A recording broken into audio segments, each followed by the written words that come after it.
guys, welcome to Fastlane. Today we're gonna go back to Palomar Mountain and back to Basic. We're gonna drive for 1-2 hours with all this amazing car. And when we arrive at Palomar, we drive back, we go to the vault, and the vault we're gonna network. Don't forget to subscribe to the channel, don't forget to leave a comment, press the like button, and we cannot wait to see you on the drive. Thank you guys for coming here. It's been a great success so far with Fastlane. It's been amazing. What a great group, what a great community that we've grown so far. So today we decided to change a little, not change, but go back to basic. Last time we party, I think, a little at the top. Thanks a lot to Josh, I don't know where is he.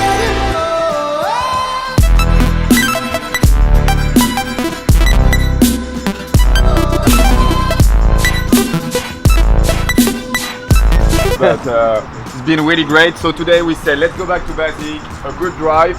We go have lunch and we never network, so let's network and talk to each other for 2-3 hours at the vault. We're gonna have drink there, we're gonna have good food, so we cannot wait for it. What do you think about Fastlane drive so far? I hate this because I have to accelerate all the time. No, I'm kidding, I love it. Amazing since day one. Member number 007. From Mexico to the world. From Mexico to the world. Well, this is an amazing group. Lots of adrenaline. Been one of the first Great members. friends. Great friends. Parties, girls, cars, Everything. right? And, and friendship. Exactly.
How was the drive? It was amazing. It was definitely a different, great road. Everybody enjoyed it. Everybody pushed it. It was amazing. One of the best drives I've ever been on. Hey guys, we arrived at Palomar Mountain. It was absolutely epic. We drove so fast on the small road. We didn't pass the speed limit. I hope you enjoyed looking at it, and we see you soon.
Hey guys, today was absolutely epic. We did the small roads, every people loved it. We went back to Basic, we didn't party, we didn't do anything else. I'm driving for 3.5 hours. We respect all the limits, we had a bunch of fun. So next drive, we're gonna go to Palm Springs for 3 days, do racing, quad, motorcycle. So you have to follow us, it's gonna be absolutely amazing. Please don't forget to subscribe, leave a comment, follow all our social media channel. We're gonna pick 2 winners for free yacht. We cannot wait to see you on next drive. Give me a second, I'm trying to select the appropriate weapon. Watch where you stepping, them snakes all around, you know they connected. When I was a kid, my grandmama told me I can't go to heaven, so I stopped praying and asking for blessings and started preparing for my.